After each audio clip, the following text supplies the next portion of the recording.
The knock came at sunset, 3 sharp raps against weathered pine that echoed across the empty rangeland like gunshots.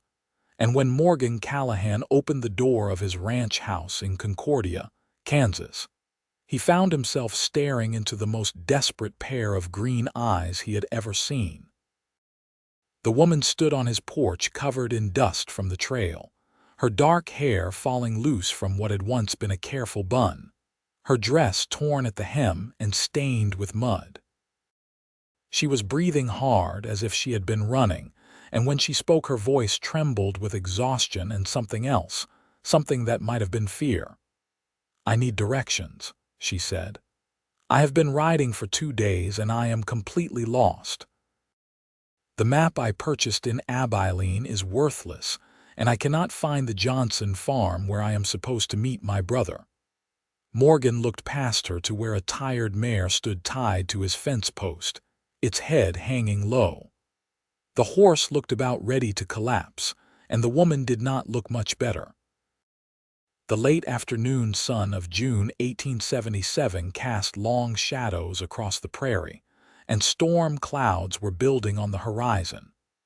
"The Johnson place burned down 3 years ago," Morgan said, leaning against the doorframe. "Old man Johnson moved his family to Colorado after the drought took most of his cattle. If your brother is expecting you there, somebody gave him bad information." The woman's face went pale, and for a moment Morgan thought she might faint.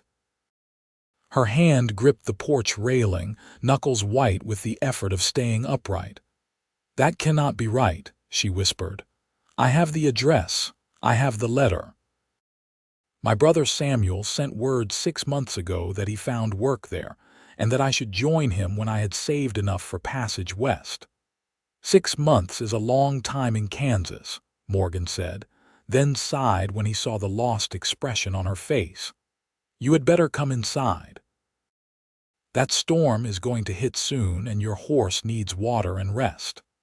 The woman hesitated, propriety warring with necessity, but another glance at the darkening sky made her decision for her. She nodded and followed Morgan into the house, her steps careful and uncertain. The interior of the ranch house was simple but clean, with sturdy furniture and a stone fireplace that dominated one wall. Morgan gestured to a chair near the kitchen table while he pumped water into a basin. "Drink this first," he said, handing her a tin cup. "Then you can tell me more about your brother, and we will figure out where he might have gone." The woman drank deeply, some of the color returning to her cheeks. When she set the cup down, she looked at Morgan properly for the first time, and he felt something shift in his chest at the directness of her gaze. "My name is Vera Grayson," she said. "I came from Philadelphia to find my brother.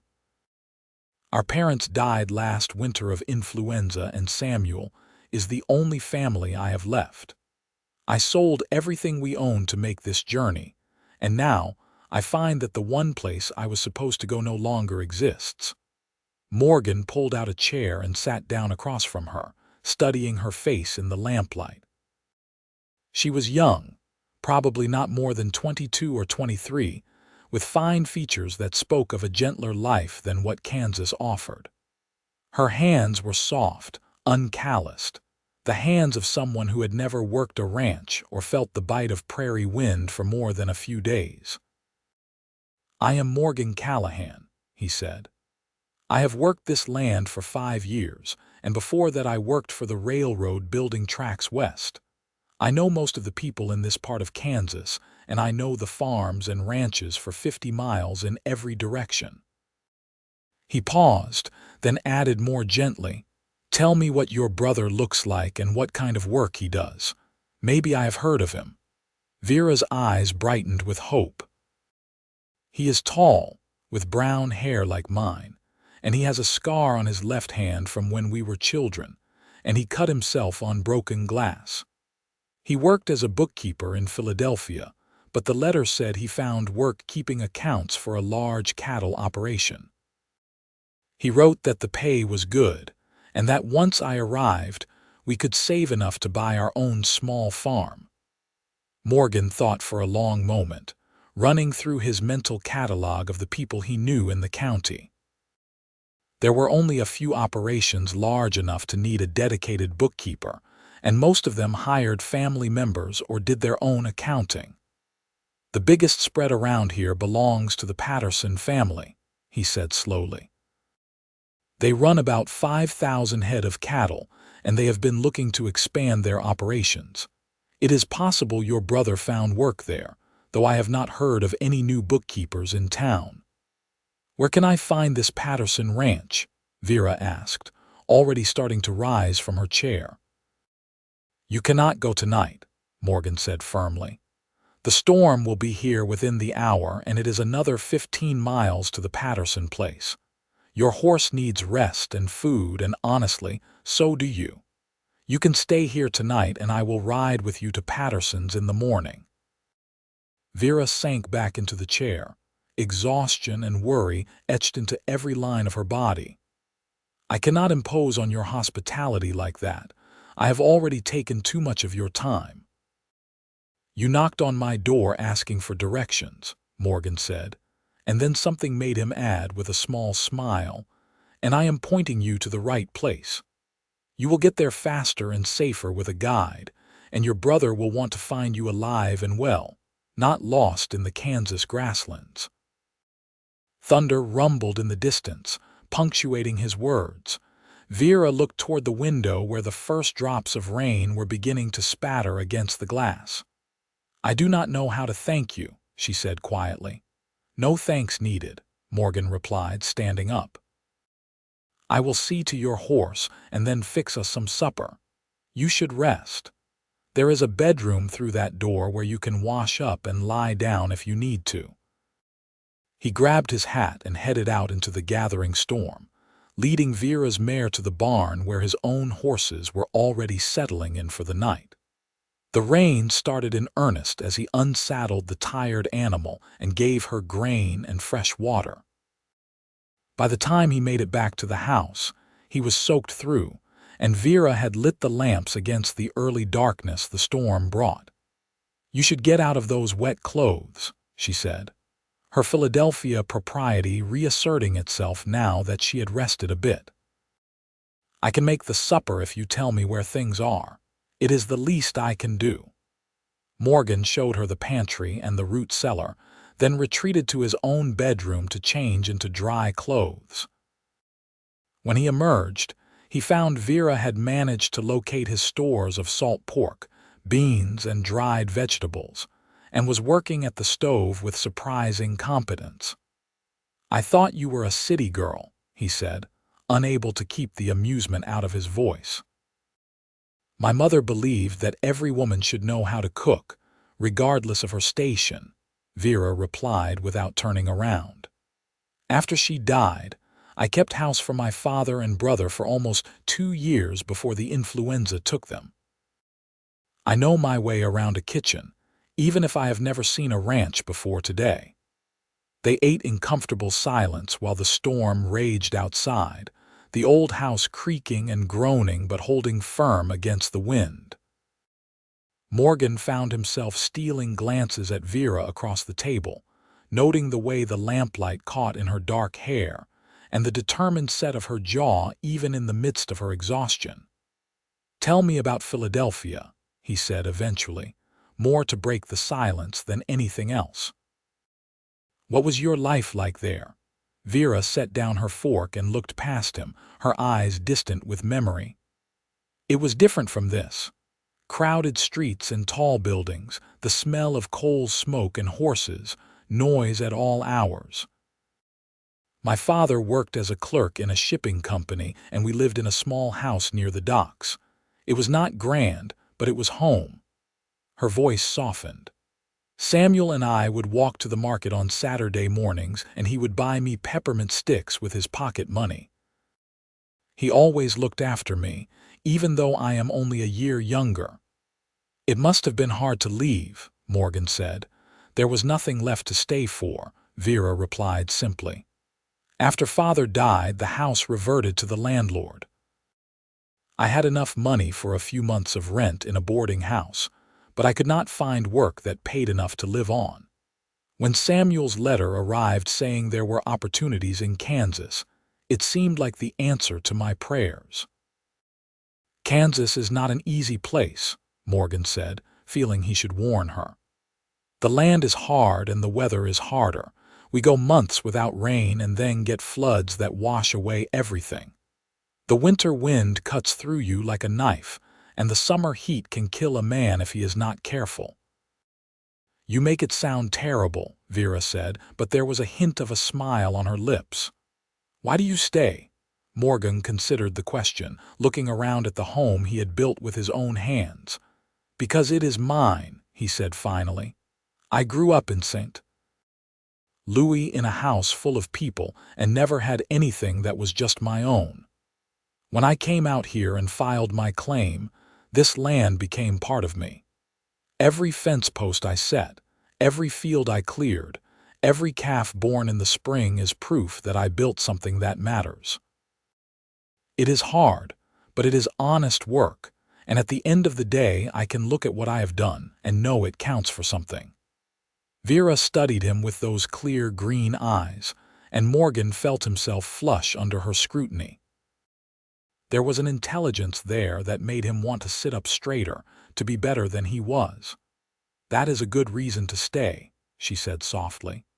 I hope Samuel has found something similar. He always wanted to build something of his own. The storm continued through the night, and Morgan made up a bed for himself on the floor near the fireplace, while Vera took his bedroom. He lay awake for a long time listening to the rain hammer against the roof and thinking about the woman sleeping in the next room. There was something about her that called to him, some combination of vulnerability and strength that made him want to protect her and challenge her in equal measure. When morning came, the storm had passed, leaving the prairie washed clean and green. Morgan made coffee and biscuits while Vera packed her few belongings, and then they saddled the horses and set out for the Patterson ranch. The ride took most of the morning, following wagon tracks that wound through rolling grassland dotted with cattle. Vera sat her horse better than Morgan had expected, her back straight and her hands steady on the reins. The exhaustion of the previous day had faded, replaced by nervous energy as they drew closer to their destination. What if he is not there? She asked suddenly. What if the Pattersons have never heard of him? Then we will keep looking, Morgan said. Kansas is big, but not so big that a man can disappear completely. Someone will know where he went. The Patterson ranch appeared on the horizon just before noon, a sprawling complex of buildings that spoke of money and success. The main house was 2 stories with a wide porch, and the barns and outbuildings were all well maintained and freshly painted. Cattle grazed in the distance, hundreds of them spread across the grassland like dark boulders. They rode up to the main house and Morgan helped Vera dismount before knocking on the door. A middle-aged woman with iron-gray hair answered, her eyes shrewd as she looked them over. Mrs. Patterson, Morgan said, removing his hat. I am Morgan Callahan from the ranch east of Concordia. This is Miss Vera Grayson from Philadelphia. She is looking for her brother Samuel, who may have found work here as a bookkeeper. Mrs. Patterson's expression shifted from suspicious to sympathetic. You had better come in, she said, stepping back to let them enter. The interior of the house was furnished with obvious wealth, heavy furniture imported from back east and carpets that must have cost a fortune to ship. Mrs. Patterson led them to a sitting room and gestured for them to sit down. I am afraid I have difficult news, she said, her voice gentle. We did have a Samuel Grayson working here as a bookkeeper. He arrived last January and did excellent work for us. But 3 weeks ago he left to take a position with a cattle drive headed to Montana. The pay was 3 times what we could offer him, and he said he needed to earn as much money as possible because his sister was coming from Philadelphia, and he wanted to have enough saved to buy land. Vera's face went white. Montana, but I was supposed to meet him here. How could he leave without waiting for me? He left a letter, Mrs. Patterson said, rising to retrieve an envelope from a desk in the corner. He asked us to hold it in case you arrived. He said he tried to write to you in Philadelphia but was not sure if the letter would reach you before you left. Vera took the envelope with shaking hands and broke the seal. Her eyes scanned the page, and Morgan watched her expression cycle through relief, frustration, and despair. He says the cattle drive will take at least 3 months, she said, her voice barely above a whisper. He will not be back until September at the earliest. He left money with the Pattersons to help me get settled, but I have nowhere to go, no way to support myself until he returns. Mrs. Patterson exchanged a glance with Morgan, her expression thoughtful. You could stay here, she offered. We could use help in the house, and the pay would be fair. But Morgan found himself speaking before he had fully thought through what he was saying. She can stay at my ranch, he said. I could use help with the house and the chickens, and there is more than enough room. It would be proper, with separate quarters, and she would be earning her keep until her brother returns. Both women turned to stare at him, and Morgan felt heat rise in his face. He had no idea what had possessed him to make such an offer. He had been living alone for 5 years and had never felt the need for company. Yet the thought of Vera staying at the Patterson ranch, surrounded by cowboys and ranch hands, made something protective rise in his chest. That is very generous, Vera said slowly, but I cannot accept such charity. You have already done so much. It is not charity if you are working, Morgan replied. I am serious about needing help. The house is a mess because I spend all my time with the cattle and horses, and I am a terrible cook. You saw that yourself last night. If you could manage the house and the cooking and help with the small stock, that would be worth room and board plus wages. When your brother returns, you will have money saved and he will not have to worry that you were struggling while he was gone. Vera looked down at the letter in her hands, then back up at Morgan. He could see her weighing her options, calculating the risks. She barely knew him, and what she was considering was highly irregular. But she also had few choices, and they both knew it. I would want to pay my way, she said firmly. No charity, as you said. I will work for my keep and you will pay me fair wages, and we will maintain separate quarters at all times.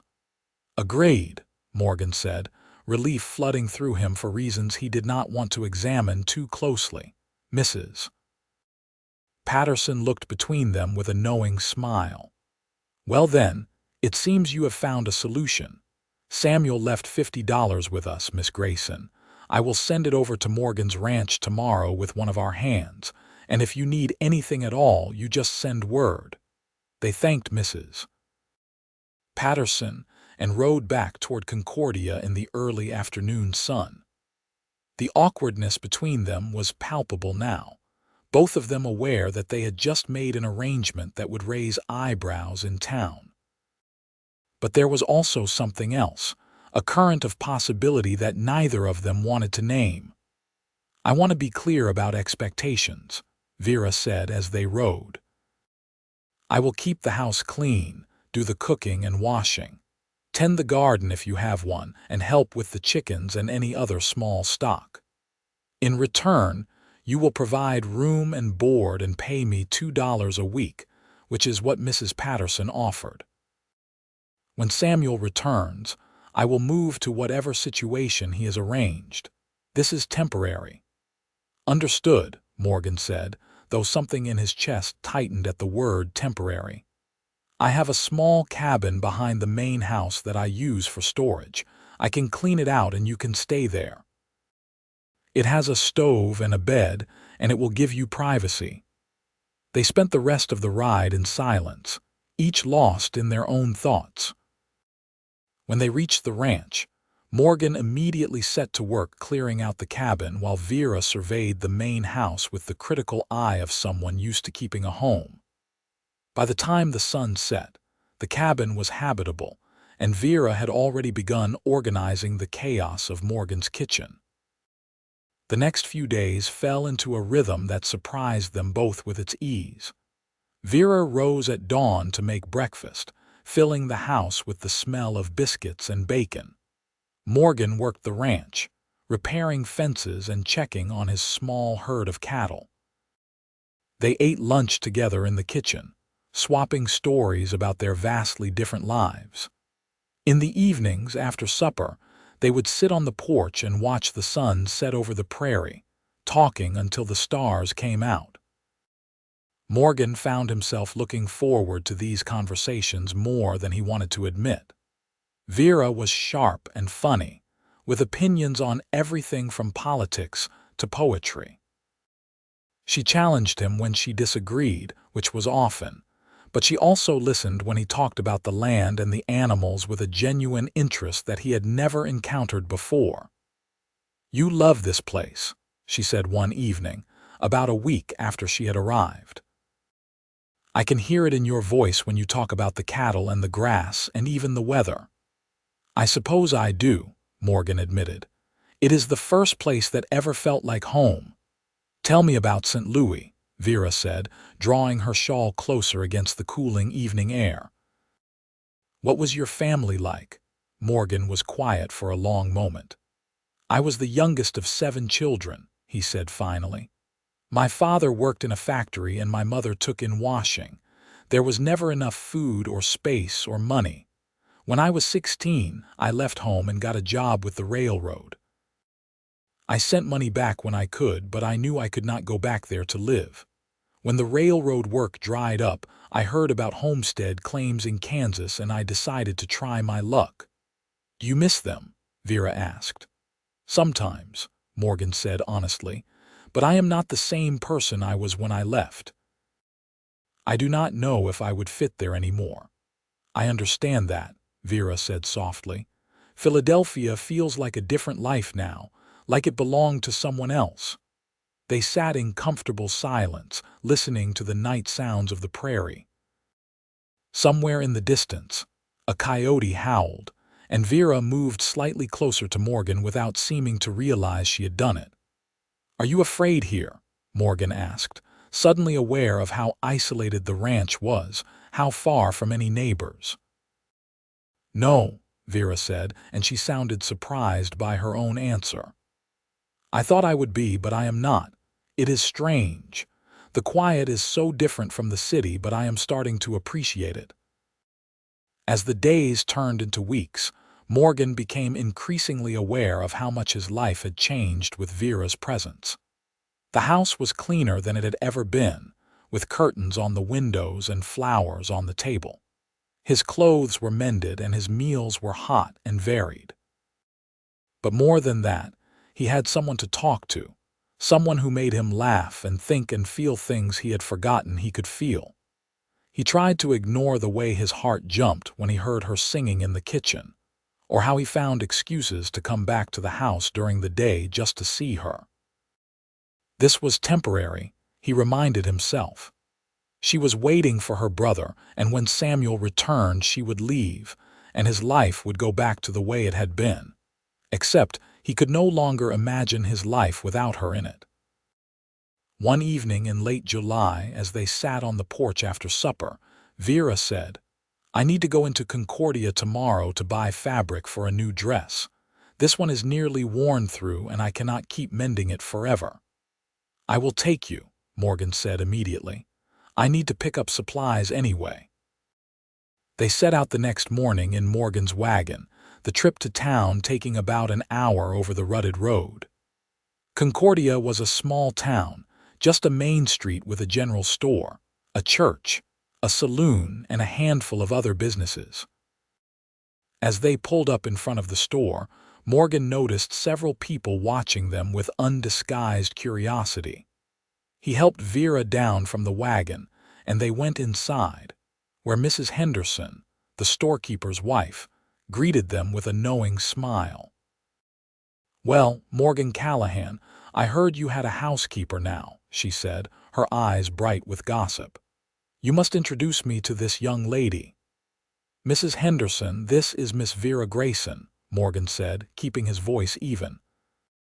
"She is waiting for her brother to return from a cattle drive and is helping me out at the ranch in the meantime." "How convenient," Mrs. Henderson said in a tone that suggested she thought it was anything but.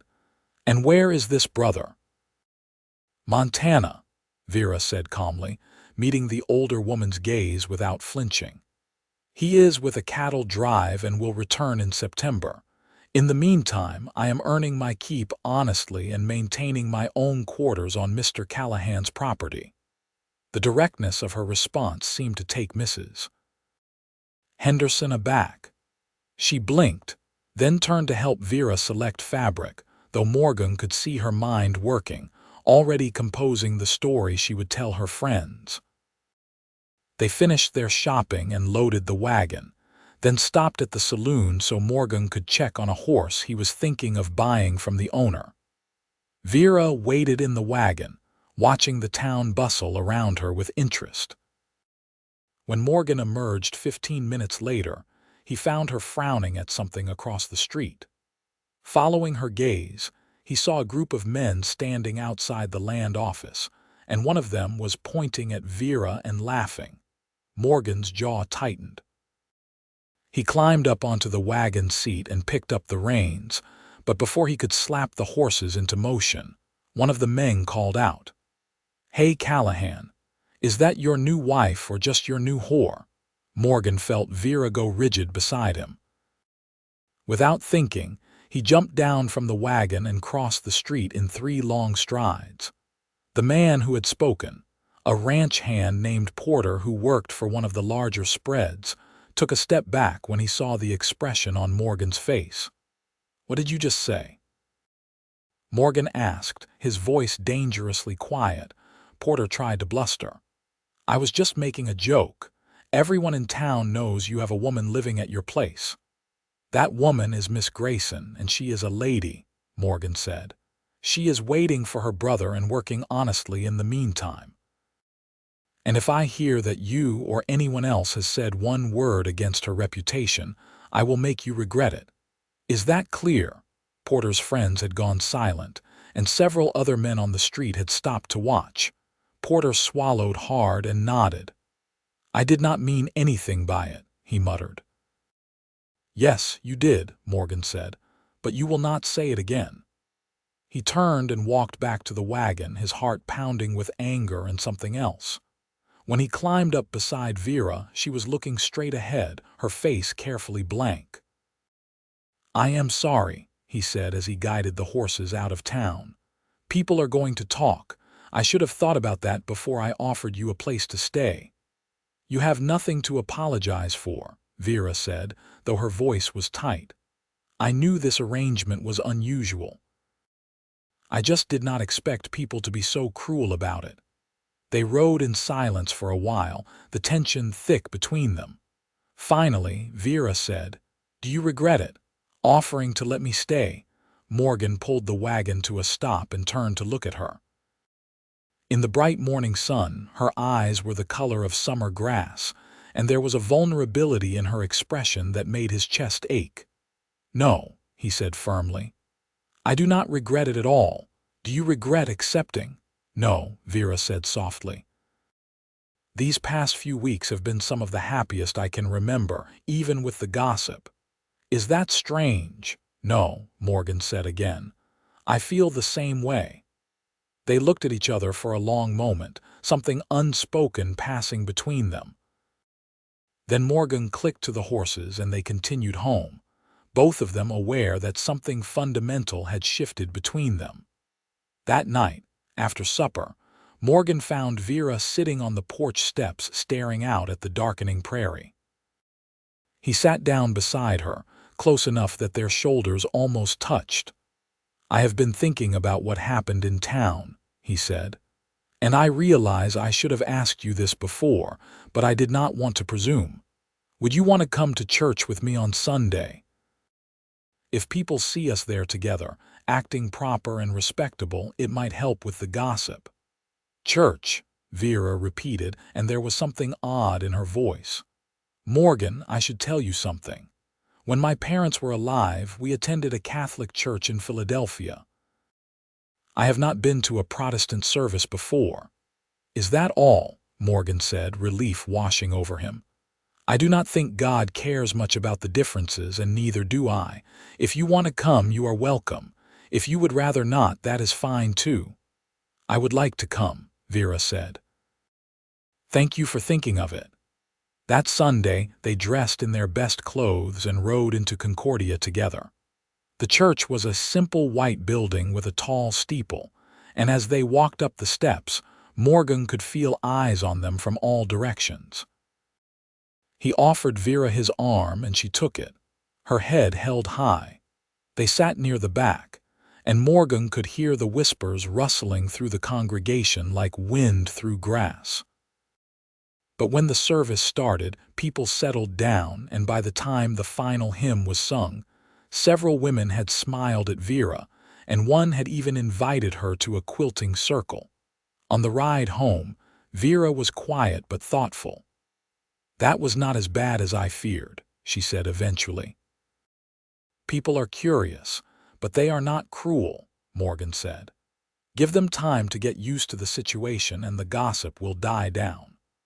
August arrived with blazing heat that turned the prairie brown and made the cattle stand in the shade of the few trees along the creek. Morgan worked from dawn to dusk, checking water sources and moving the herd to where the grass was still green. Vera kept the house as cool as possible and made sure there was always cold water and fresh food waiting when Morgan came in exhausted from the day's work. One particularly hot afternoon, Morgan came back to the house earlier than usual to find Vera sitting at the kitchen table with her head in her hands. He could see that she had been crying. "What is wrong?" he asked, alarmed. "Are you hurt? Is it your brother?" "No, nothing like that," Vera said, wiping her eyes. "I am just being foolish. I received a letter from Mrs. Patterson today. Samuel wrote to them from Montana. He is well and the drive is going smoothly, but he says it might be October before they make it back. Another 2 months of being a burden on your hospitality." "You are not a burden," Morgan said, crouching down beside her chair so he could look into her face. "Vera, you are not a burden. You work harder than any hand I have ever hired, and you have made this place a home instead of just a house. I do not want you to think for 1 second that I regret having you here. But you did not sign up for this," Vera said. "You offered to help a stranger for a few weeks until her brother returned. You did not agree to house me indefinitely." "Maybe I did not know what I was agreeing to," Morgan said slowly, "but I am glad it worked out this way." Vera looked at him, her eyes red from crying, and Morgan found himself reaching up to brush a strand of hair from her face. His hand lingered on her cheek, and he felt her lean into the touch. "Morgan," she whispered, and the way she said his name made his heart race. He stood up quickly, suddenly aware that they were crossing a line that should not be crossed. She was here under his protection, trusting him to behave honorably, and he could not take advantage of her vulnerable position. "I should get back to work," he said, his voice rough. "There are still fences to check on the north pasture." He left the house without looking back, but he could feel her gaze on him all the way to the barn. That night at supper, they were both careful and formal with each other, as if they were afraid of what might happen if they acknowledged what had almost happened. The next few weeks were the hardest Morgan had ever endured. He was acutely aware of Vera in a way he had never been before, noticing every smile, every laugh, every casual touch as she handed him his coffee in the morning. He found himself lying awake at night in his room, knowing she was just across the yard in her cabin, wondering if she was thinking about him the way he was thinking about her. They danced around each other, careful not to be alone together for too long, careful not to let the conversation drift into anything too personal. But the tension between them grew with each passing day, a current of unspoken feeling that neither of them knew how to address. One evening in early September, as they sat on the porch after supper, Vera said, "Morgan, we need to talk about this." "Talk about what?" Morgan asked, though he knew exactly what she meant. "About whatever is happening between us," Vera said, her voice steady even though Morgan could see her hands trembling slightly. "I feel it, and I know you feel it too, but I do not know what to do about it." Morgan was quiet for a long moment, choosing his words carefully. "I have feelings for you," he said finally. "I have for weeks now. But you are here because you had no other choice, and I will not put you in a position where you feel obligated to return those feelings because I am providing you with room and board." "That is not what this is," Vera said fiercely. "Morgan, I have had plenty of time to think about this, and what I feel for you has nothing to do with gratitude or obligation. I was not looking for this when I knocked on your door asking for directions. I was not expecting to find someone who makes me laugh and feel safe and want things I did not know I wanted. But here we are, and I do not know what to do about it either." "Your brother is coming back soon," Morgan said. "He will expect you to go with him to help him start his farm." "I know," Vera said miserably. "And I love Samuel and I want to help him. But the thought of leaving here, of leaving you, makes my heart ache." Morgan turned to look at her, and in the fading light he could see the same confusion and longing in her face that he felt in his own chest. Without thinking about all the reasons he should not, he reached out and took her hand. "I do not want you to leave," he said quietly. "I know I have no right to ask you to stay. We have only known each other for a few months and we come from completely different worlds. But I have never felt about anyone the way I feel about you, and I do not want to lose that." Vera's fingers tightened around his. "What are you saying?"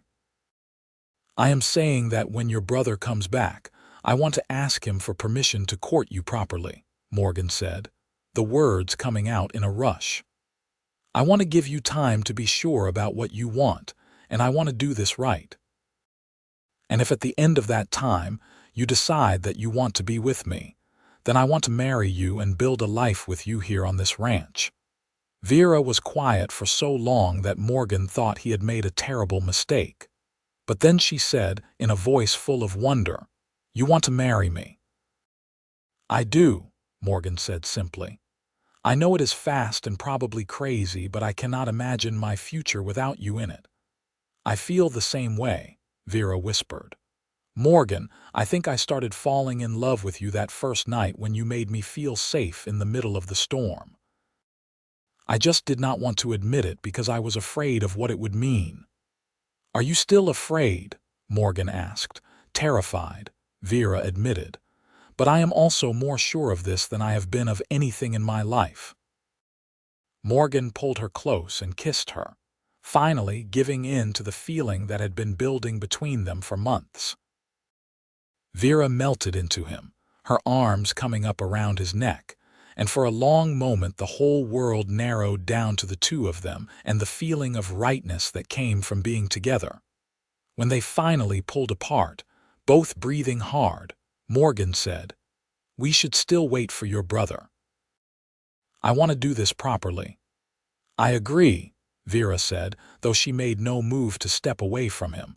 "But I do not think I can go back to pretending there is nothing between us." "We will be careful," Morgan promised. "We will maintain the same arrangements and be proper in public. But when we are here, just the two of us, I am not going to pretend any more that I do not love you." "I love you too," Vera said, and the smile on her face was like the sun coming out from behind clouds. The next few weeks were the happiest Morgan could remember. He and Vera were careful to maintain appearances, but when they were alone, they allowed themselves to simply be together. They held hands on the porch in the evenings, and Morgan stole kisses when he came in for lunch. They talked about their future, making plans for the ranch and dreaming about what their life together might look like. Word came in late September that the cattle drive was approaching Kansas, and Vera received a letter from Samuel saying he would be in Concordia within 2 weeks. The news filled her with joy at the prospect of seeing her brother again, but also with anxiety about what would happen when she told him about Morgan. "What if he disapproves?" she asked Morgan one night. "What if he thinks I have been foolish or improper?" "Then I will convince him otherwise," Morgan said firmly. "I will tell him exactly how much I love you and how I plan to spend the rest of my life making you happy. And if that is not enough, I will tell him that you are the best thing that has ever happened to me and I am not giving you up without a fight." Vera laughed through her tears. "You make it sound so simple." "It is simple," Morgan said. "I love you and you love me. Everything else is just details." Samuel Grayson arrived in Concordia on a cool October afternoon, dusty from the trail but grinning broadly. Vera saw him ride into town from the window of the general store, where she was shopping with Morgan, and she ran out into the street with a cry of joy. Brother and sister embraced, both of them talking at once, and Morgan hung back, giving them space for their reunion. But after a few minutes, Vera pulled away and beckoned to Morgan to join them.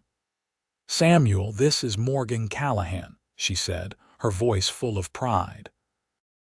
"He is the rancher I wrote to you about, the one who took me in when I could not find you." Samuel was a tall man, about Morgan's age, with the same dark hair and green eyes as his sister. He shook Morgan's hand firmly, gratitude clear in his expression. "I cannot thank you enough for looking after Vera," he said. "When I got the letter from Mrs. Patterson saying she had made it to Kansas but I was not here, I was sick with worry. Knowing she was safe with you was the only thing that kept me sane on that drive." "She was no trouble at all," Morgan said, catching Vera's eye. "In fact, she has been the best thing to happen to my ranch in years." Something in his tone made Samuel look between them more closely. "Is there something I should know?" he asked slowly. Vera took a deep breath. "Can we go somewhere private to talk? There is something I need to tell you." They went to the hotel where Samuel had taken a room, and Vera told him everything. About how she had ended up at Morgan's ranch, about the work she had been doing, and most importantly, about how she and Morgan had fallen in love. Samuel listened without interrupting, his face unreadable. When Vera finished, he turned to Morgan. "You want to marry my sister," he said. It was not a question. "Yes, sir, I do," Morgan said. "I know we have not known each other long, but I love Vera and I want to build a life with her. I own my land free and clear. I have a good herd and a solid house, and I can provide for her. More than that, I will spend every day trying to make her happy." "And you love him?" Samuel asked Vera. "With all my heart," Vera said without hesitation. "I know this is not what we planned when I came out here. I know you wanted us to start a farm together. But Samuel, I have found something here that I did not know I was looking for." Samuel was quiet for a long moment, and Morgan held his breath, waiting for the verdict. Then Samuel smiled and clapped Morgan on the shoulder. "Then I suppose I need to find myself a new partner for that farm I want to buy," he said. "But I cannot say I am sorry to see Vera settled with a good man. From what I heard in town, Morgan stood up for you when people gossiped, and that tells me everything I need to know about his character." "You are not angry?" Vera asked, relief flooding her face. "How can I be angry when you are clearly so happy?" Samuel said, pulling her into a hug. "I came out here to give us both a better life, and it looks like you have found yours. I am glad, little sister. I truly am." They talked long into the evening, making plans and getting to know each other. Samuel told them about the cattle drive, about the wild country of Montana, and the challenges of moving thousands of animals across open range. Morgan talked about his ranch and his plans for expansion, and Vera listened to both of them with contentment radiating from every pore. As they walked back to Morgan's wagon in the early evening, Samuel said. I will stay in town for a few weeks to rest up and plan my next move. There is some good land for sale near the Kansas-Nebraska border, and I am thinking of filing a claim there. But I want to be here for the wedding. Wedding, Vera said, looking at Morgan with surprise. We have not even talked about when yet. Why wait? Morgan said, catching her hands in his. We love each other and we want to be together. We can get married in the church in Concordia and have a simple celebration afterward. Unless you want something more elaborate. No, Vera said, her eyes shining. Simple is perfect. I do not need anything elaborate. I just need you. They were married 3 weeks later in the small white church in Concordia, with Samuel standing up as witness and half the town in attendance. Mrs. Henderson had spread the word that there was going to be a wedding, and curiosity alone brought out people who wanted to see the conclusion of what had been the most interesting gossip of the season. Vera wore a dress of blue calico that she had sewn herself, with wildflowers in her hair. Morgan wore his best suit, freshly pressed, and when he saw Vera walking up the aisle toward him, he felt his throat tighten with emotion. The ceremony was short and simple, but when the minister pronounced them husband and wife and Morgan kissed his bride, he felt as if his whole life had been leading to this moment. The love and trust in Vera's eyes as she looked up at him was worth more than all the gold in California. They held the celebration at the ranch, with tables set up in the yard and food brought by neighbors who wanted to wish them well. Samuel made a toast about how he had gone to Montana looking for fortune and come back to find his sister had found something better. There was laughter and music, and as the sun set over the prairie, Morgan pulled Vera into his arms for their first dance as husband and wife. "Are you happy?" he whispered in her ear. "Happier than I ever dreamed possible," Vera replied. "When I knocked on your door that day asking for directions, I was lost in more ways than one, but you pointed me to exactly where I needed to be." "Actually," Morgan said with a grin, "when you asked for directions, I was tempted to point to my heart and say here." Vera laughed, the sound full of joy. "That would have been terribly forward." "But accurate," Morgan said, "because that is where you have been from almost the first moment I saw you, right here in my heart." They danced as the stars came out overhead, surrounded by friends and family, and Morgan thought about how much his life had changed in just a few months. He had gone from living alone, content with his solitary existence, to being a husband with a wife he loved more than anything in the world. The following months were a time of adjustment and joy as Morgan and Vera settled into married life. Vera moved her few belongings from the cabin into the main house, and for the first time since building it, Morgan felt like his house was a real home. She made curtains and planted a garden, and together they worked to make improvements to the ranch. Samuel stayed in Kansas through the winter, taking a room in Concordia and working odd jobs while he saved money for his land claim. He came to dinner every Sunday, and Morgan grew to think of him as not just a brother-in-law but a true friend. They would sit on the porch after the meal, smoking and talking about farming and cattle while Vera worked on her sewing inside. Winter came hard that year, with snow and bitter wind that howled across the prairie. Morgan and Vera spent long evenings by the fire, reading aloud to each other or just sitting in comfortable silence. Sometimes Morgan would play the harmonica he had bought years ago but rarely touched, and Vera would sing songs she remembered from her childhood in Philadelphia. "You miss the city?" Morgan asked one night as they lay in bed listening to the wind rattle the windows. "No," Vera said, snuggling closer to him under the heavy quilts. "I miss my parents sometimes and the life we had before they died, but I do not miss Philadelphia itself. This is my home now, here with you. Even in the winter when the cold gets so bad we can barely leave the house." Morgan teased. "Especially then," Vera said. because it gives me an excuse to stay close to you. Spring arrived in late March with a sudden thaw that turned the prairie into a sea of mud. Morgan worked from dawn to dusk, helping cows give birth and moving his growing herd to fresh pasture. Vera tended her garden and the chickens, and began working on a new project that she kept secret from Morgan until one evening when she presented him with a tiny knitted bootie. Morgan stared at it in confusion for a moment before understanding dawned. "You are pregnant?" he asked, his voice full of wonder.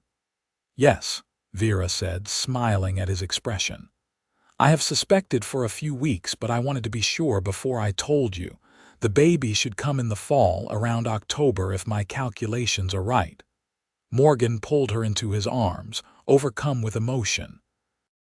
He had not thought much about children before marrying Vera, but now the idea of a son or daughter with her eyes and smile filled him with fierce protectiveness and joy. "We need to make sure you are taking care of yourself," he said, immediately going into planning mode. "You should not be lifting heavy things or working too hard in the garden. We can hire someone to help with the heavy work around the house." "Morgan, I am pregnant, not an invalid," Vera said with amusement. "I can still do my work. I just need to be a little more careful." But Morgan insisted on taking on more of the household chores, and he made Vera promise to rest every afternoon.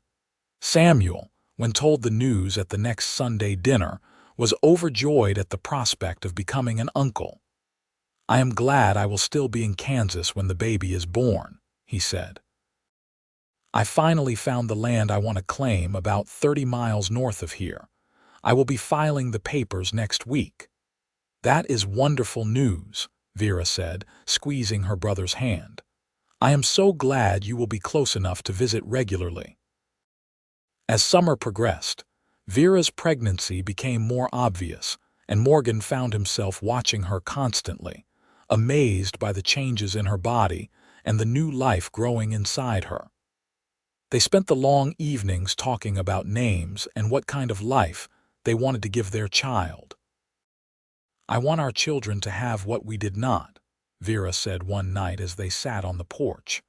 "I want them to grow up feeling safe and loved, with enough to eat and a warm place to sleep.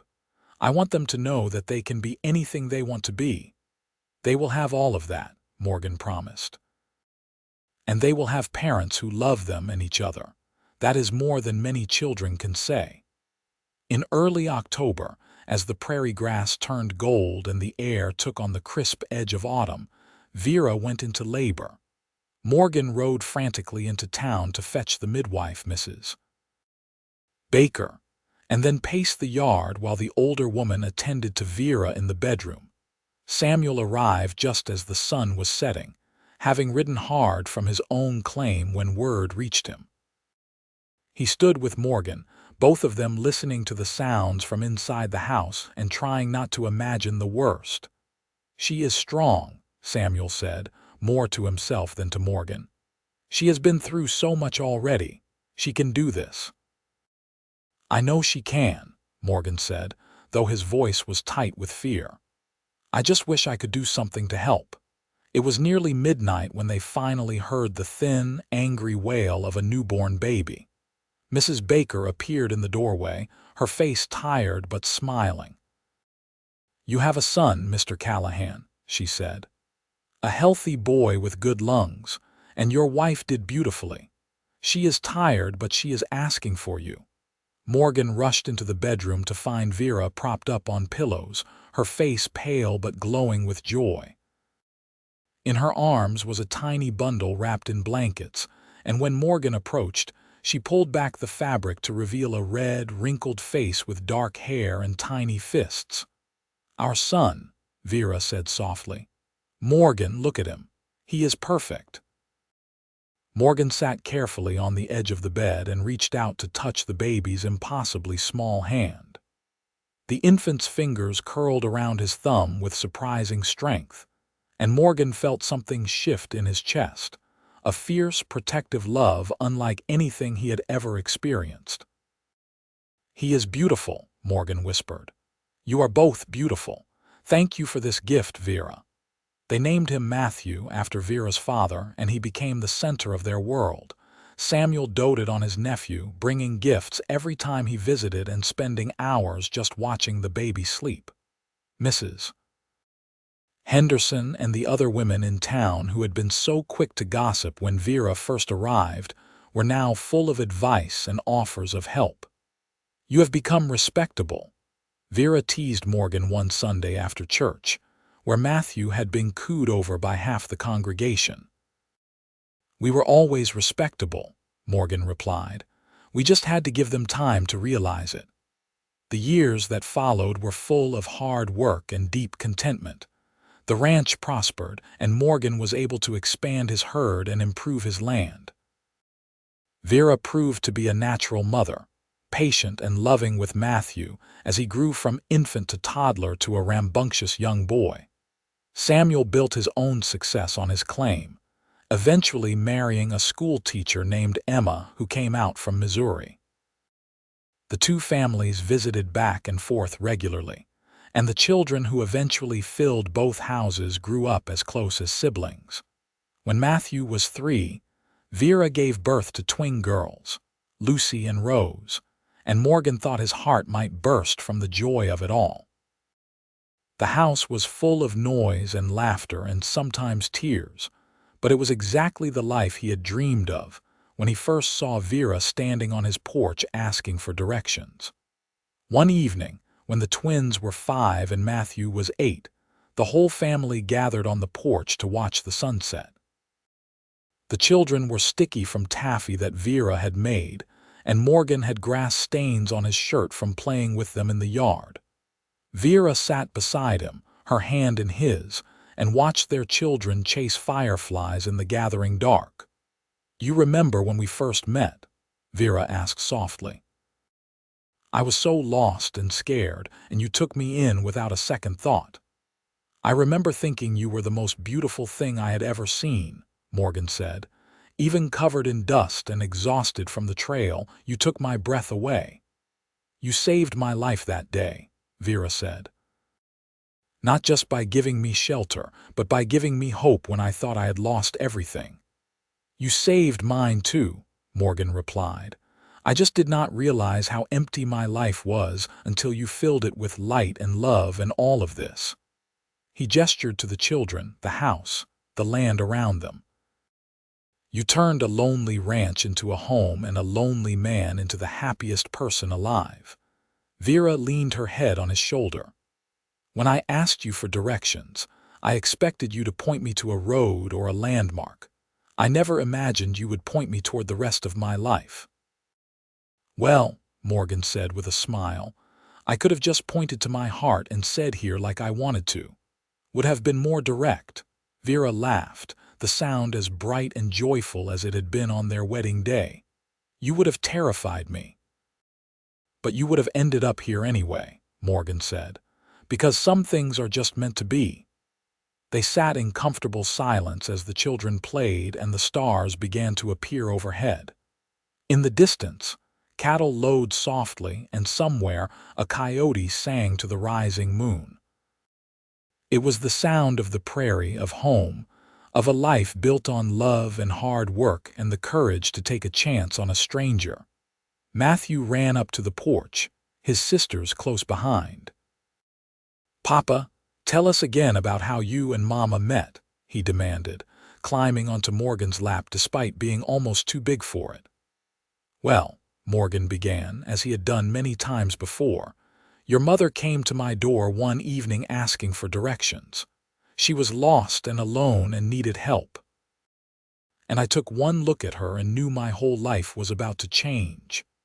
"And you fell in love right away?" Lucy asked, her eyes wide. "Not right away," Vera said, smiling at the memory. "But your father was kind and good, and little by little I came to see that he was exactly what I had been searching for, even though I did not know I was searching." "I like that story," Rose said, snuggling against Vera's side. "It is like a fairy tale." "Better than a fairy tale," Morgan said, catching Vera's eye over the children's heads. because it is real and we get to live it every single day. As the children eventually tired and went inside to get ready for bed, Morgan and Vera remained on the porch a while longer. The prairie night wrapped around them, familiar and comforting, and Morgan thought about the long journey that had brought them both to this moment. "I love you," he said, pulling Vera close. "I loved you when you knocked on my door asking for directions. I loved you when we sat right here and first admitted our feelings. I loved you when we got married and when each of our children was born. And I will love you every day for the rest of our lives." "I love you too," Vera said, reaching up to cup his face in her hands. "You gave me everything when I had nothing. You gave me a home and a family and a love I did not think existed outside of stories. You gave me direction when I was lost, and you have been my true north ever since." They kissed as they had kissed 1,000 times before, with the familiarity of long partnership and the spark of enduring passion. When they finally pulled apart and went inside to tuck their children into bed, Morgan looked around at the life they had built together and felt profound gratitude for that evening years ago when a lost woman had knocked on his door. He had been a solitary man then, content with his land and his animals, not knowing that something essential was missing from his life. But Vera had changed everything, bringing love and laughter and purpose to days that had been merely about survival. She had taken his house and made it a home, taken his life and filled it with meaning. Years continued to pass, marked by the changing seasons and the growth of their children. Matthew grew tall and strong, with his father's love for the land and his mother's sharp mind. The twins were as different as night and day, Lucy gentle and dreamy while Rose was fierce and adventurous. Morgan taught them all to ride and work the ranch, while Vera made sure they could read and write and cipher numbers. Samuel and Emma's family grew as well, and the two ranches became anchors for a small community of farmers and cattlemen who supported each other through droughts and good years alike. The wild days of the open range were slowly giving way to fences and towns, but the spirit of independence and hard work remained. When Morgan turned 40, Vera organized a celebration that brought together everyone they knew. The yard was full of people eating and drinking and sharing stories, and Morgan found himself standing a little apart, watching it all with wonder. "Having regrets, old man?" Samuel asked, coming up beside him with 2 glasses of whiskey. "Not a single one," Morgan said, accepting the drink. "I was just thinking about how different my life might have been if Vera had knocked on someone else's door that evening." "But she did not," Samuel said. "She knocked on yours and you had the good sense to help her. Everything else followed from that one moment of kindness." "It was more than kindness," Morgan said. "Even then, I think I knew she was special. I just did not know how to say it." "You figured it out eventually," Samuel said with a grin. "And you made my sister happier than I ever imagined possible. That is all I ever wanted for her." As the sun set on the celebration, Morgan gathered his family around him for a photograph. A traveling photographer had come through Concordia, and Morgan had hired him for the occasion. They arranged themselves formally, Morgan and Vera in the center with the children around them, everyone trying to hold still for the long exposure. "Do not move," the photographer said from beneath his cloth. "Hold steady now." Morgan felt Vera's hand slip into his as they stood there frozen, and he squeezed gently. This moment would be captured forever, a record of their love and their family for future generations to see. He wanted whoever looked at this photograph years from now to understand that they had been happy, that they had built something good and lasting out of courage and love and luck. The flash powder went off with a pop and a cloud of smoke, and the children immediately broke formation, running off to play some more before bedtime. Morgan pulled Vera aside as the crowd began to disperse. "Thank you for this," he said. "For the party and for everything else. For all the years and all the love. Thank you for saying yes when I needed help," Vera replied. "Thank you for seeing past a desperate woman asking for directions and recognizing someone worth keeping." "I think I knew from the first moment," Morgan said. "When you asked me for directions, my heart knew exactly where you belonged. Right here with me forever." They walked back to the house hand in hand, their children racing ahead of them, their life spread out like the prairie itself, wide and open and full of possibility. And Morgan thought that if he could go back and tell his younger self what was coming, he would not change a single thing. Every hardship, every lonely night before Vera arrived, every moment of uncertainty had been worth it to arrive at this place of complete and perfect contentment. The years became decades, and Morgan and Vera grew old together on the ranch they had built. Their children married and had children of their own, and the house that had once been so quiet was regularly filled with the noise of grandchildren.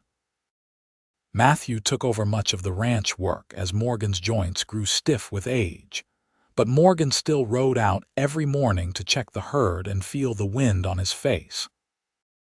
Vera's hair turned silver, and her face lined with the marks of a life well lived. But to Morgan, she was as beautiful as the day she had knocked on his door. They still sat on the porch every evening, holding hands and watching the sunset, talking about the past and the future and everything in between. One evening, when they were both in their 60s and had been married for more than 40 years, Vera said, "Do you ever wonder what would have happened if I had gone to a different ranch that day? If I had turned left instead of right on the trail?"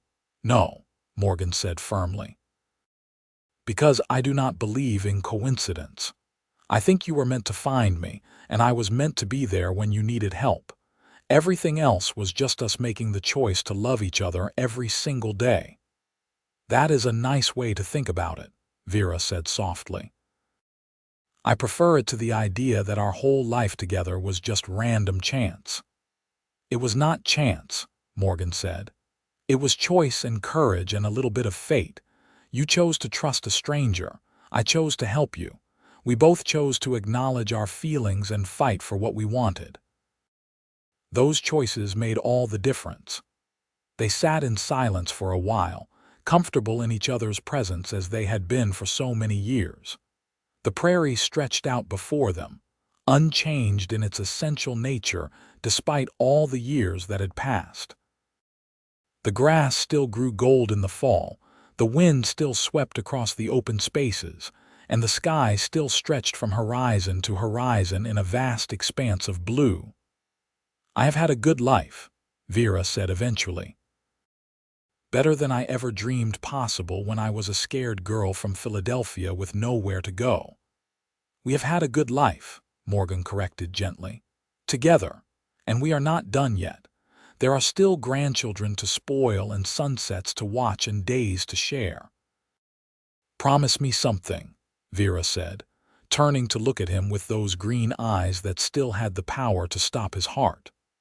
"Promise me that no matter what happens, you will remember that I loved you with everything I had, that every moment we had together was precious to me." "I promise," Morgan said, his throat tight. "And you have to promise me the same thing, that you will remember how much you meant to me, how you took a lonely man and gave him a reason to wake up smiling every morning." "I promise," Vera said, and they sealed it with a kiss that was tender and sweet and full of decades of love. They both lived to see their great-grandchildren born, to watch the ranch pass to Matthew, and then to his children. The old house was expanded and modernized, but the bones of it remained the same, the structure that Morgan had built with his own hands still solid after all the years. On a cold December evening when Morgan was 72, he sat by the fire with Vera curled up beside him, a blanket over both their laps. The house was quiet, their children and grandchildren having gone home after a big Sunday dinner. Outside, snow was falling soft and steady, blanketing the prairie in white. "You remember our first winter together?" Vera asked, her voice soft and a little sleepy. "I remember everything," Morgan said, stroking her hair. "I remember the first time I saw you, the first time we kissed, the first time you told me you loved me. I remember every important moment and most of the ordinary ones too." "We have been lucky," Vera said. "So many people never find what we found. So many people go through life without ever feeling this kind of love." "I know," Morgan said. "I am grateful every single day."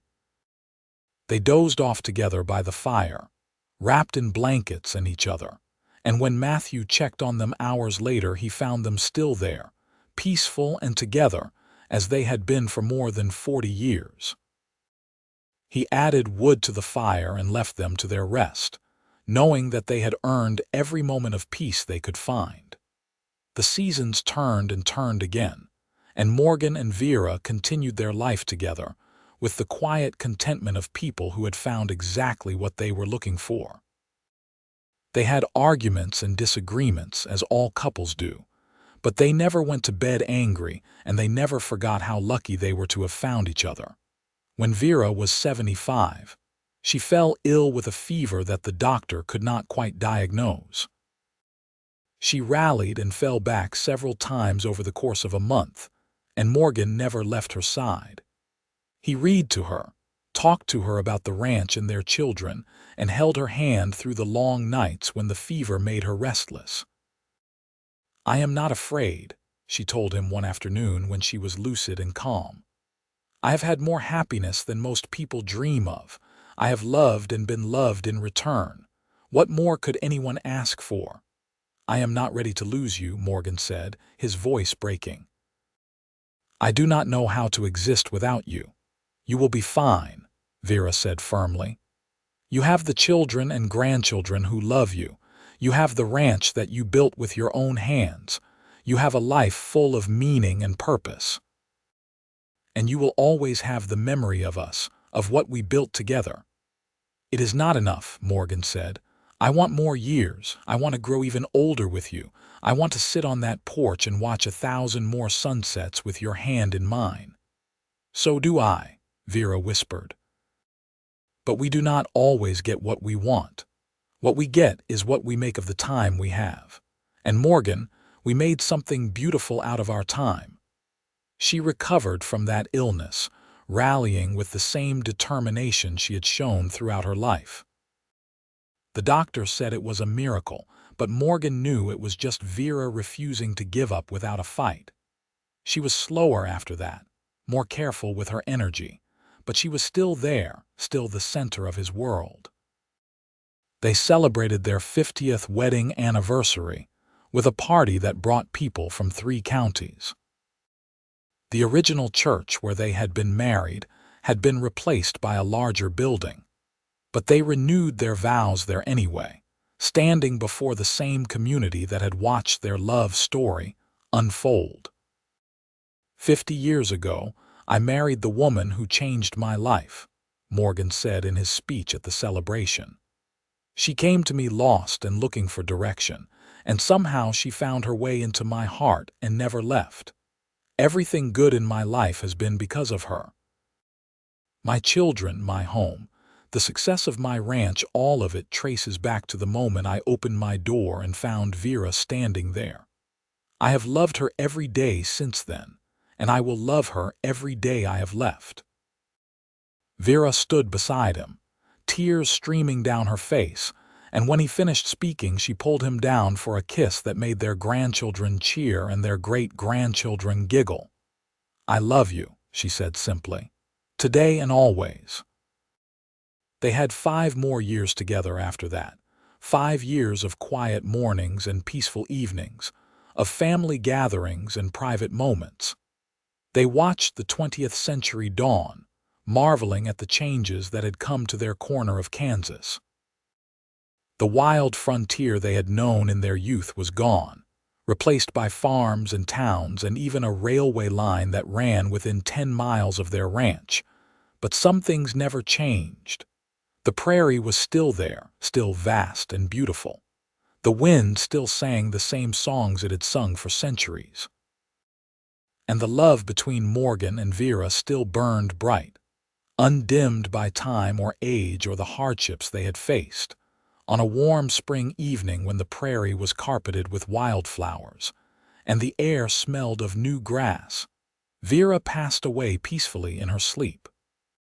She was 80 years old, and she died exactly as she had lived, with dignity and grace, and Morgan holding her hand.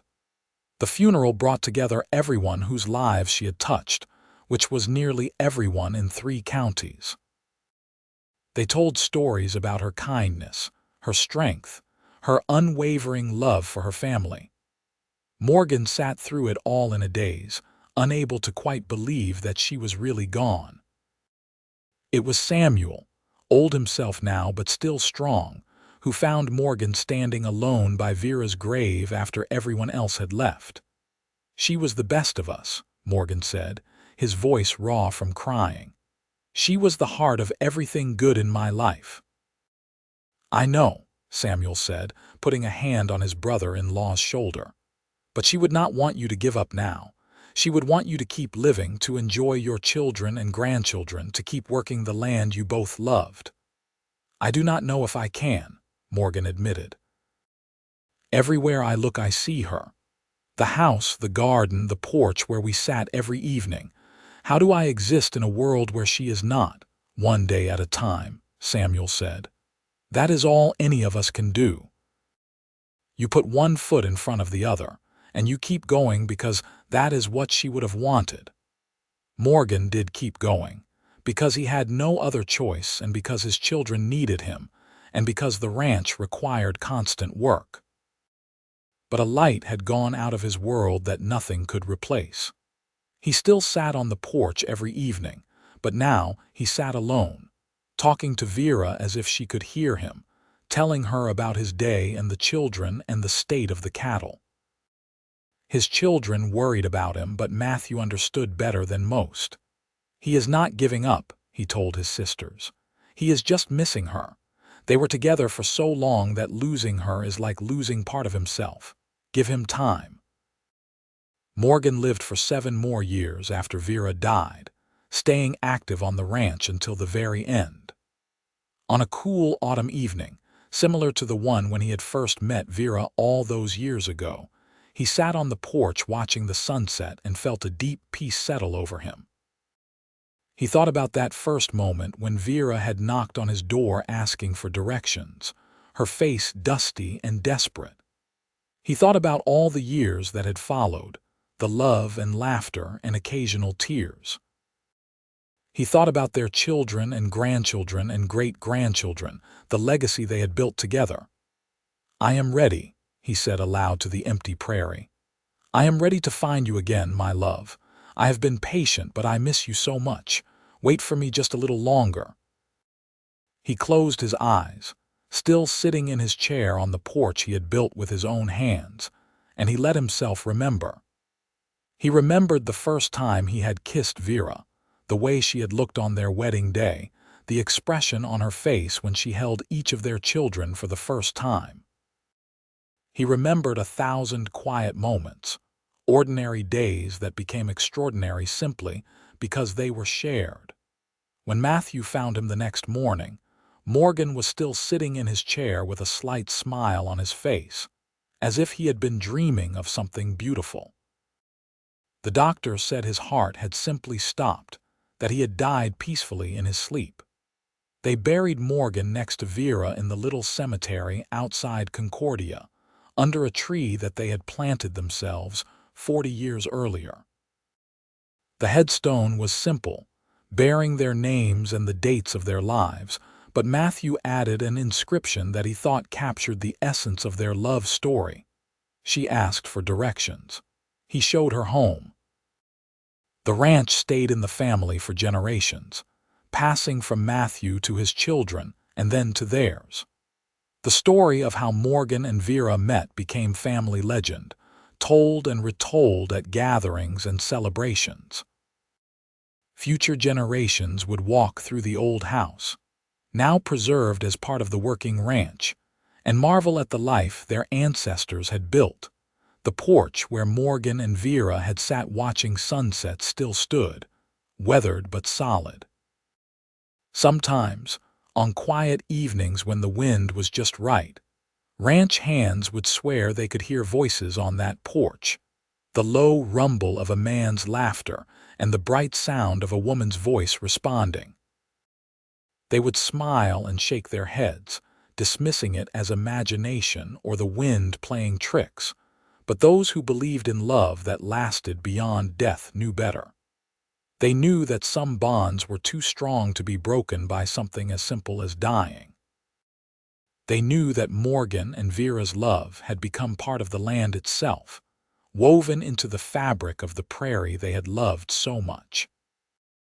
And on summer evenings, when the sunset painted the sky in shades of gold and red, when the wind sang through the grass, and the cattle lowed in the distance, the old ranch house stood as a testament to what could be built from a single moment of kindness. It stood as proof that love could flourish in the harshest conditions, that home was not a place but a person, and that sometimes the best direction you could point someone was straight to your heart. The legacy of Morgan and Vera lived on in their descendants, in the values they had instilled and the love they had modeled. Children grew up hearing about the great-great-grandparents who had built something from nothing, who had found each other against all odds and held on tight through everything life threw at them. And sometimes, when those children faced their own challenges and doubts, they would remember the story of how a lost woman knocked on a rancher's door asking for directions, and how he had the courage and wisdom to show her not just a road or a landmark, but a future, a home, and a love that would last for generations. That was the real magic of their story, not that they had found each other, but that they had chosen each other every single day after that first meeting.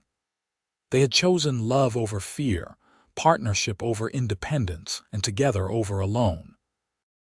They had built a life that mattered, raised children who carried their values forward, and created a legacy that would endure long after they were gone. The prairie remembered them, as it remembered all those who had loved and worked and died on its vast expanse. The wind carried their story, whispering it to anyone who stopped long enough to listen. And the old ranch house stood sentinel, a monument to the truth that the best kind of love was the kind that grew from kindness, was nurtured by respect and trust, and bloomed into something that could weather any storm. Morgan and Vera's story became woven into the fabric of Concordia's history, one of those tales that got told to new residents and visitors, an example of how love could flourish in the hard country of the Kansas prairie. Historians would later study the diary Vera had kept throughout her life, using it as a primary source for understanding what life was like for women on the frontier. Her clear-eyed descriptions of daily ranch life, mixed with her poetic observations about the landscape and her deep love for Morgan, provided a window into a world that was rapidly disappearing. The house became a landmark, preserved by the family and eventually donated to the local historical society. Tourists would walk through the rooms where Morgan and Vera had lived, seeing the carefully preserved furniture and personal items, reading the letters they had written to each other during the few times they were separated. One letter in particular always drew attention, written by Morgan to Vera when he had to spend 2 weeks helping a neighbor recover from a barn fire. In it, he wrote, "I am counting the days until I can come home to you. Home is not these walls and floors, no matter how much work I put into building them. Home is wherever you are, and I am not truly home until I can see your face and hold your hand and know that we are together again." Vera's response was equally moving. "You are wrong about one thing, my love. You carry home with you wherever you go, because you are in my heart always. The physical distance between us is nothing compared to the connection we share. When you come back, it will be wonderful, but even while you are gone, I am not truly alone. Your love surrounds me like the prairie wind, constant and sure. These letters, along with dozens of others, painted a picture of a love that was both practical and deeply romantic. Morgan and Vera had not been perfect people living a fairy tale existence. They had fought about money and parenting and the countless small decisions that make up a life. But they had always come back to their love for each other, always found their way back to common ground. Their story resonated because it was real and attainable. They had not been wealthy or particularly educated or blessed with unusual luck. They had simply been two people who found each other at the right moment and had the courage to build something lasting from that initial spark. Years turned into decades, and decades into a century, but the story remained. New generations of the family were raised on the tale of how their ancestors met, and they carried that story forward with pride. The ranch continued to prosper, adapted to new methods and technologies, but still fundamentally the same land that Morgan had claimed and Vera had helped him improve. On what would have been Morgan and Vera's 150th wedding anniversary, the family gathered at the old ranch house for a celebration.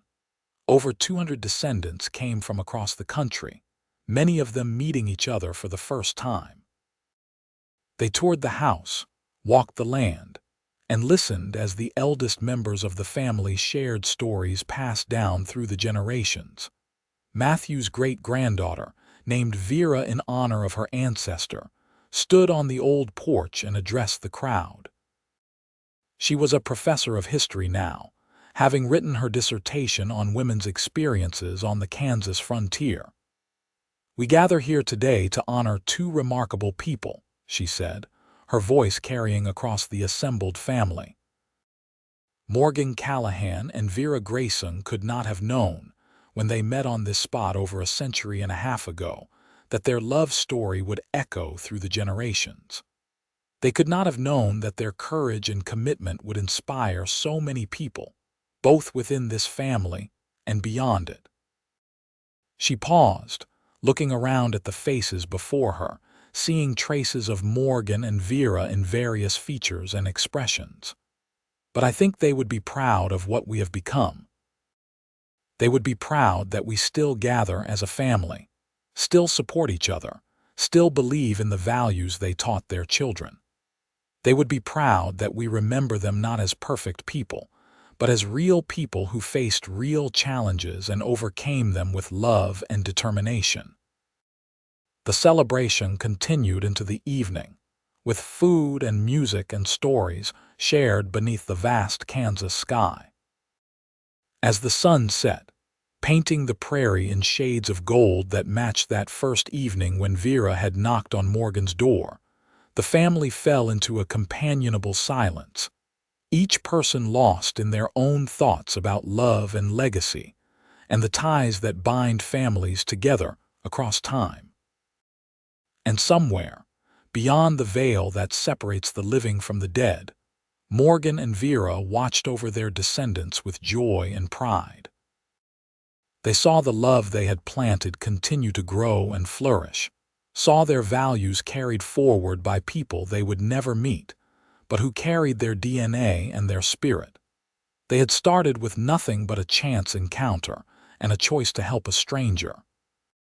From that small seed, they had grown something magnificent, a love that became a family that became a community that carried their story forward into a future they could never have imagined. And if anyone had asked Morgan, as he looked down on all that he and Vera had built, if he would do it all again, he would have answered without hesitation that yes, he would knock on that door 1,000 times asking for directions, if it meant finding his way to her. And Vera would have said that yes, She would point him not to a road or a town, but straight to her heart, where he had always belonged and always would belong, for all eternity. Their love story was complete, written in the land they had worked, the children they had raised, and the countless small moments of grace and beauty they had shared. It was a story without loose ends, a story that had come full circle and found its perfect resolution not in dramatic gestures or grand pronouncements, but in a life lived fully and with purpose, in love given freely and returned with interest, in the simple but profound act of building a home together and calling it enough. They had asked for nothing more than each other, and in having that, they had discovered they had everything. And that, in the end, was the real direction they had both been seeking all along. Not to a place, but to a person, not to a destination, but to a home, not to an ending, but to a beginning that would last forever.